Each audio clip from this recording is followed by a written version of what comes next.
Here's a Piers Morgan show on Piers Morgan Uncensored. I'm recording this Wednesday, October 8th, 2025. This was done a year ago with Professor Mohammed Marandi. He's a professor in Tehran University, and they're having this debate about the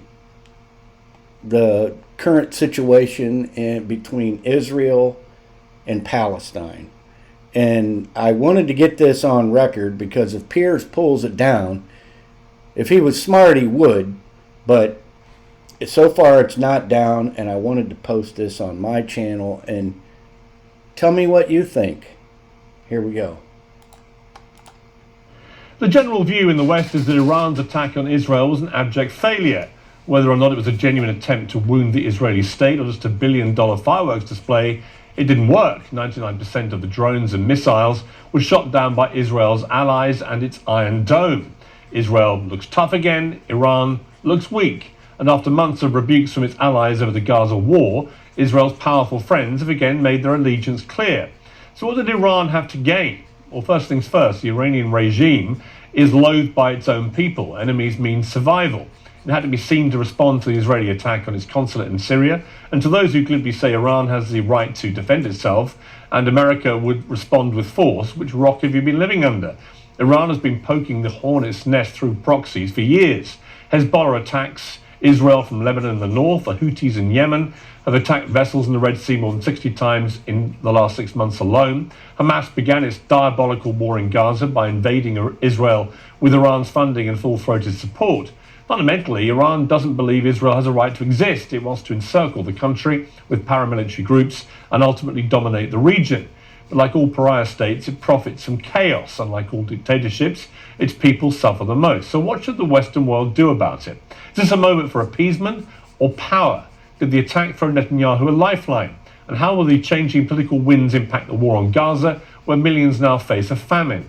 In a moment, we'll debate those big questions with Mustafa Barghouti, Fleur Hassan Nahum, and Francesca Fiorentini. But first, with a view from Tehran, Professor Mohammed Marandi joins me, who was previously an advisor to Iran's nuclear negotiations team. Well, Professor Marandi, thank you very much indeed for joining me on Uncensored. Thank you for having me. Obviously, I've outlined there my view about this situation. I'm sure that you would disagree with much of it, if not all of it. But what is the view from Tehran about what's happened here? Yes, I think it's pretty fair to say I disagree with all of it. The view from Tehran is quite clear. You know quite well, I know quite well, your viewers know quite well that the Israeli regime is carrying out genocide. And this stems from an ethno-supremacist ideology. It stems from apartheid. And this is unacceptable. And the people who lived on that land, they have been expelled. The people in Gaza, they live in a concentration camp, now a death camp. And the West has brought about this situation. Whatever crimes that they've committed against Jews and Gypsies and Slavs, they have to pay for it themselves. They can't take it out on the Palestinian people. So the Iranians, along with almost everyone else in the world, except for some people in your part of the world, believe that the apartheid regime has to come to an end. And by coming to an end, it means that all people of that land have to be able to live as equal human beings. I know that sounds very crazy, but ethno-supremacism isn't a good thing. But the position of the Iranian regime is that Israel shouldn't exist, right? Well, the position of the British regime is that Israel as an apartheid state should continue to exist. The position of the American regime is Israel is... If you could, look, that wasn't the question I asked you, but is the position of Iran's regime... I'm answering. But what is the answer to that question? I'm getting there. The position of the American regime is that apartheid should continue. Iran's position on South Africa had the same gap. There was the same gap back then. When the British and the Americans supported apartheid in South Africa and racial supremacism in the South African region, Zimbabwe today, and so on. Back then, Iran was supporting the indigenous population. Back then, Iran supported the ANC. Back then, Iran supported the military wing of the ANC and Nelson Mandela. But we're not talking about South Africa. I'm talking about what is Iran's regime's current position in relation to Israel. The Iranians believe that Israel does not have moral legitimacy as an apartheid regime. And the only way that it can gain legitimacy is that if apartheid is cast aside, if ethno-supremacism is cast aside, if racial and religious discrimination in the sense that Muslims and Christians are lesser human beings and they don't have any right to the land that they've been on for hundreds of years, that should be set aside. People who have been expelled have the right of return. It's not very complicated. It's not, as you say, rocket science. Well, it may not be complicated to you, but what looks complicated to us is that what Iran has been doing in the last few years, if not decades, has been supporting via proxy groups like the Houthis in Yemen, Hamas in Gaza, Hezbollah in Lebanon, funding and helping to train them to commit acts of war against Israel, firing endless rockets, and as we saw on October the 7th, committing an act of heinous terrorism. So it's not quite as simple as you're trying to picture this, is it? Iran has had a vested interest in supporting terror against Israel for a very long time.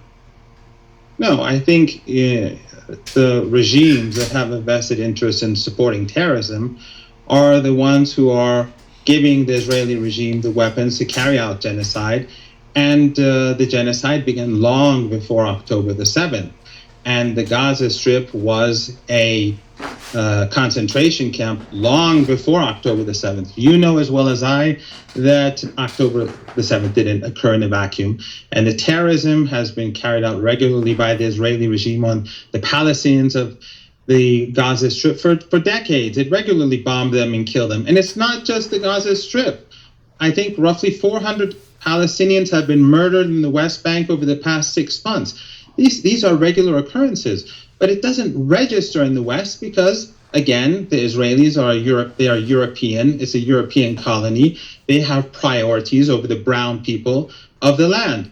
But it is a fact that Palestinian children, according to the statements made by senior Israeli officials, Palestinian women, according to members of the Knesset, they are lesser people. If you look at the South African complaint, they clearly point out the views of these people and the starvation siege and the intention to starve the people of Gaza, women and children. That is because they look at them as inferior people. This is not about two armies. This is about a subjugated people trying to stand up for their rights. If you were in Germany, and how would you? Let me ask you, Professor. How would you categorize what happened on October the 7th? Was that a terrorist attack? No, it was a retaliation of a people who were imprisoned and who were starved and who were regularly battered, and people who were imprisoned. So you think, just to be clear, you think that the slaughter of 1,200 people, the raping, the maiming, the incinerating, the mass murder that went on that day by a group whose own spokesman, the Hamas spokesman, said days after that, on television, on camera, that Hamas was wedded to committing the same act again and again and again, as often as it could, which actually is the purest personification of the genocide that you're talking about. You don't condemn that? You're being dishonest. There is no evidence. No, I'm not. There's no evidence of rape, and I ask your viewers. Absolute nonsense. Yes, nonsense. It's absolute nonsense that there's systematic rape, and if you are being dishonest intentionally, you are helping the Israeli regime continue its genocide by justifying it through dishonesty. So that's up to you to decide. There is no evidence of systematic rape. And just like the beheadings, there has been were clear lies, reported evidence of rape and sexual abuse against Israeli women. Clear, demonstrable evidence. I refer you and your audience to the good work carried out by people at the Gray Zone, at the Electronic Intifada, based in the United States. Many of them are people of they're excellent reporters, and you should invite them on your show to talk about these allegations. No, I've talked to top reporters who've covered this. Well, but I'm interested you only. I'm also interested that you only. I'm also interested, Professor, that you only want to deny that there was rape. You don't want to deny the incineration or the beheadings or the mass murder of Holocaust survivors, the kidnapping of several hundred people, including babies. I mean, do you condemn any of that, or do you think all of that is justified? Look, Piers, you're trying to play with words, and that's fine, as long as you're not trying to just. Well, you're playing because there's no evidence of beheadings. You're just taking the dishonest Israeli regime's account, which they have no evidence, and people have written articles about this. There was demonstrable, proven evidence that people were beheaded. Provable evidence, and so more than that, we know from Hamas's own video coverage of what they were doing in real time that they proudly broadcast to the world. They didn't try and hide this. I'm just curious why you, who is so incensed by what you see as Israeli genocide, why you would not be equally incensed by genocidal behavior from Hamas that day. No, you're not being honest, and that's where did they broadcast this footage of beheadings, the Hamas, to the world? Can you put it right now where you have a I didn't say they broadcast the beheadings. There was evidence found of people who've been beheaded. That was not broadcast. But what was broadcast was the one. I didn't say there was footage of the beheading. I said there was evidence found that people have been beheaded, right? But I would also say to you that what was broadcast by Hamas of Hamas slaughtering people and kidnapping people, I'm proudly boasting about it, something you seem to be smirking about. I'm just curious what you feel. I'm smirking at you. Why? Because you are clearly being dishonest. If there were people, innocent people, anywhere, whether in Palestine or elsewhere, who were killed by a soldier, by anyone, that is, of course, unacceptable. But then these claims of systematic rape and these claims of these are dishonest claims. People have done hard work to prove that there is no evidence for these systematic rapes and beheadings, and these were used as propaganda to justify the beginning of this Holocaust in Gaza. And those who continue to make these you talk about me being dishonest, Professor. You talk about me being dishonest, but what you've just said is an absolutely shocking example of dishonesty. Hamas didn't even try to hide what they did. They made no secret of their delight, their joy, their pride in what they were doing. Some of them rang family members back in Gaza to boast about what they'd just done, to old women, to children. And I'm just curious why you can't find yourself able to condemn this. In the day and age, Piers, in the day and age when everyone has cameras, and there are cameras all over the place, show us the evidence. Show us the evidence. Especially in Israel, which is a society which has cameras all over the place. But you don't have footage of any beheadings, and you don't have any footage of any rape. I wonder why. Well, there were bodies found who had been beheaded. That is a fact. So, okay, show them these bodies that have been beheaded.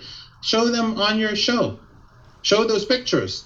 How many people do you think were killed that day? I think roughly 1,100, between 1,100 and 1,200. Many of them were soldiers. So you accept there was a mass slaughter. Does that constitute genocide to you? Is that an attempt at genocide?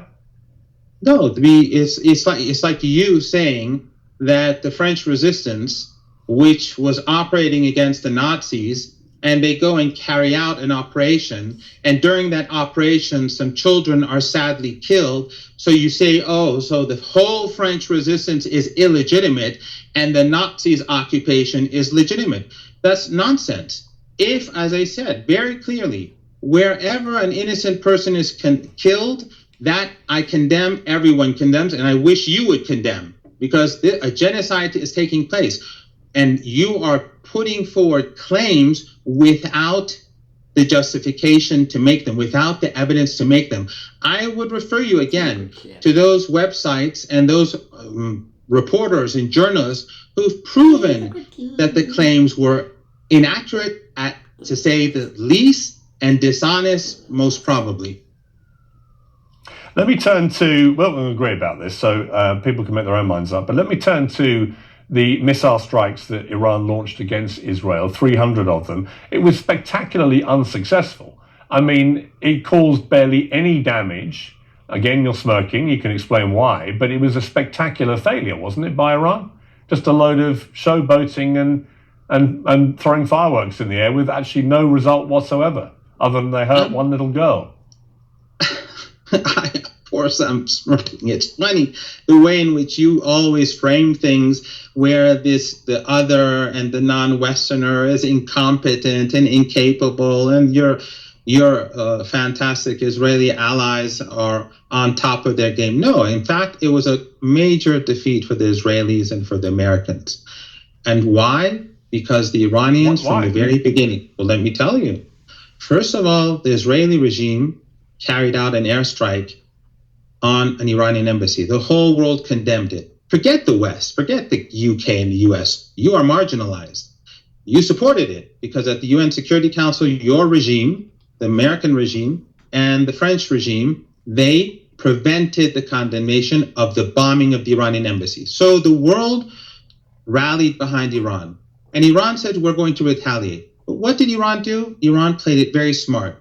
They played 10 days of mind games with the Israeli regime, and then they declared that they're going to carry out the attack. So the Israelis and the Americans and everyone mobilized everything they had, and the Iranians sent hundreds of dirt cheap drones, a few $1,000s each, to fly, and it took 3 hours for them to get there. And then your Israeli allies spent, according to their own estimates, $1.35 billion to down drones that didn't cost probably $2 million for Iran. The Iranians did not use any of their new technology. It was all old technology, so the Israelis gained nothing, but the Iranians gained a huge amount of information about the capabilities of the Americans and the Israelis. And I must say that that most of the things were done by the Americans, not the Israelis or the British or the French. And then the Iranians sent a series of old missiles that they had in stock for a long time, none of it with the latest technology. And then again, the Americans and the Israelis attacked them with very expensive missile defense systems and use all their capabilities, giving the Iranians huge amounts of information. Again, a couple of $1 million. No one is going to buy those old missiles. And then Iran fired a handful alongside these missiles, a handful of serious missiles that were targeted at two bases, the two most heavily defended military sites in the world, an air base in the south and an intelligence gathering base, I think, in the north. And both of them received direct hits. So the Israelis they showed their hand. They spent a lot of money at a time when these missiles there's a huge shortage of them because of Ukraine. And the Iranians gave no information about their capabilities. Even those missiles I've got to say that's one of the more entertaining explanations for such an abject failure that I've heard. Should I smirk again? And let me take you back. Let me take you back to what Israel said they committed the bombing in Damascus for, was because they discovered that the building was diplomatic in name only and being used as an Iranian military and intelligence base, hence the presence of all these generals, two of whom were killed, along with all the others there. So if it was being used as a military base, and they were training Hezbollah, which is what they believed they were doing, then it was a legitimate target, wasn't it?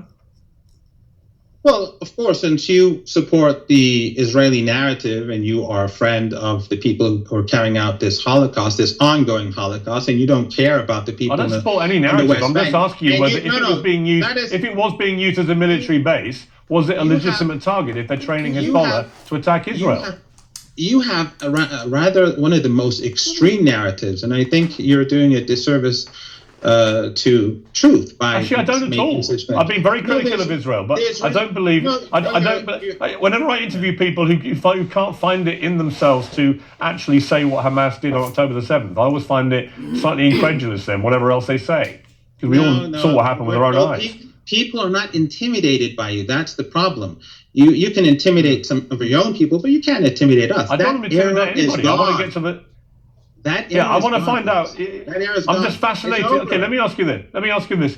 No, let me okay, ask you a Professor. question. I'm not trying to be timid. That is a No, diplomatic. you don't ask the questions. Just like I ask the questions. That is.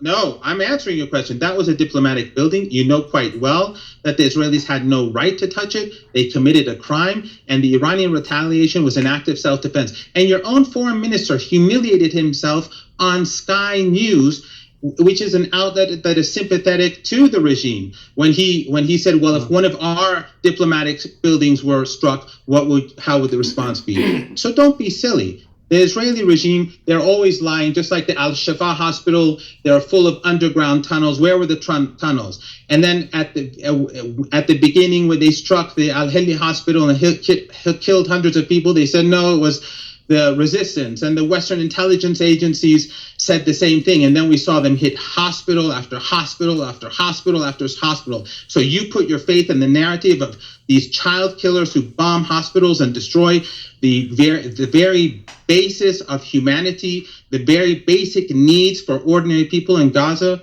Come on. And yet here's the irony, Professor. Here's the irony, is that all the attention that was falling actually on Israel's war on Hamas in Gaza, and whether it was a massive overreach and whether too many civilians were being killed, and when we saw the aid workers killed, obviously it enraged people as well. It was all heading the way that Iran would have liked, which is there was general global outrage that was fermenting about what was going on there. Now, the narrative has changed, doesn't it? Because what we saw were countries like Jordan racing to help Israel defend itself against Iran's missiles, the ones that you've tried to dismiss, but were actual missiles. And how does that help Iran's narrative that Israel are the bad people in the region when you have major Arab countries like Jordan and Saudi offering airspace and so on? How does that help your cause to try and isolate Israel? All you did was achieve the complete opposite, didn't you? Absolutely not. First of all, the people of Jordan know that the Israeli regime considers the Palestinians to be Amalek. We're not dumb, Piers, and they're not dumb. The government of Jordan does not represent the people. You know this, and I know that. But more importantly... Well, the government of Iran doesn't represent the Iranian people, does it? It represents the Iranian people more than your government represents the British people. But the Iranians... Actually, I wouldn't say that at all. I would say that. The Iranians, when they carried out the strike, and by the way, just as well, I'll say that at the end. When the Iranians carried out the strike, they punished the Israeli regime and they humiliated the Israeli regime. But nothing is going to distract world public opinion from the Holocaust in Gaza. Don't think that the Israelis can do that. No one can do that. The Holocaust continues as we speak today. When the president of Brazil and other world leaders say what the Israeli regime is doing today to the people of Gaza is just like what the Nazis were doing in Germany, no one is going to forget because the Iranians retaliated. Okay, let me ask you this. It's been reported. Well, no, I want to ask you something. It's been reported today that Israel is preparing to do a retaliatory strike against Iran in some capacity. We don't know how yet. And it's been said, not least by you, that if war spreads, have no doubt all American bases in the Persian Gulf region will be destroyed, and those countries that host American bases will be guilty by association. All those gas and oil installations will be destroyed by drones and missiles. I mean, that's sort of strong rhetoric, but the reality is that if Israel does strike Iran, it has a far more sophisticated and powerful military capacity. And if America was to defend it against any further retaliation of the kind that you're describing, then Iran would get wiped away, wouldn't it? I mean, you can't possibly compete with the combined military firepower of countries like Israel and America. Why would you pretend otherwise? That's your wishful thinking. The Israeli regime is vulnerable and weak, and it has shown itself to be incapable of taking a dot on the map. They haven't been able to take Gaza after 6 months of genocide. They haven't been able to take even northern Gaza after 6 months of genocide. They have to withdraw at least 100 to 200,000 people from northern Israel because they cannot stand up to Hezbollah. They cannot push Hezbollah back. They cannot defeat them. So you think the Israeli regime is going to defeat Iran? Why is it that the Americans are concerned about any Israeli attack? Because they know exactly what will happen. Next time round, Iran won't be firing those old drones to gather intelligence and to empty the Israeli and the American missiles. Next time, the Iranians will be sending thousands of missiles and drones that are top-notch, and the Israelis will be punished severely. And the reason why the Americans don't want this is because they know that the balance of power has shifted. Piers, let me give you a word of advice. Your media outlets, regardless of whether Russia or Ukraine is good or bad, that is another issue. Your media outlets in the West have been misleading the people for 2 years now, saying Ukraine is winning, Ukraine is winning. Suddenly everyone is saying Ukraine is falling apart. Dishonest narratives and reporting dishonestly to your own people ultimately hurt the people of England and Europe and the United States. And your endless wars based upon this nonsense and this misinformation lead to huge waves of refugees. And then the people of Europe feel overwhelmed by these refugees that you yourself brought upon yourself. Yeah, I mean, I think I would return the favour here by saying to you, I think you should wake up to the reality of what your regime is doing. Because it's pretty clear, I think, to anyone who has looked at the situation in its totality, that what Iran has been doing is a direct response to the normalization of relations with Israel, with a number of countries in the Middle East that annoys Iran intensely because they don't recognize Israel as a state. So what Iran has been doing is funding and fueling terror groups like Hamas, Hezbollah, the Houthis, to constantly attack Israel, because what they want to do, particularly with October the 7th, is to dismantle and destabilize any more normalization of Arab countries with Israel, particularly Saudi Arabia, who are on the verge of doing it, which is why I think the utterly self-defeating firing of all these missiles the other day actually had the complete opposite effect. Jordan raced to defend Israel, and Saudi offered airspace and also helped defend them as well. And when that happens, it isolates Iran, not Israel. Anyway, we're going to leave it there. Professor Marandi, let me respond to that. Let me respond to that. Actually, it's the opposite. When the West continues to support the atrocities carried out by the Israelis, when the West openly supports an ethno-supremacist regime, and when the West supports genocide, the public across the region is turning not only against the Israeli regime, but against the West. A few families who are ruling over countries are not public opinion. And ultimately, by pursuing this, they are creating a rage that they cannot stop in future. And just one final point on a personal note. I experienced what the West does to the non-Western world. When your governments were supporting Saddam Hussein, when your governments were arming him in the 1980s, before you turned against him, your governments gave him chemical weapons. I survived two of those chemical weapons attacks. I survived both mustard gas, and I survived nerve agents that were provided by Western governments to Saddam Hussein. And many people did not survive. The intentions of Western regimes are not benign. Your governments have done nothing but ruin and destruction for our part of the world and for much of the rest of the world. And now, because of the mess that you've created across the board, you're now ruining the lives of your own people.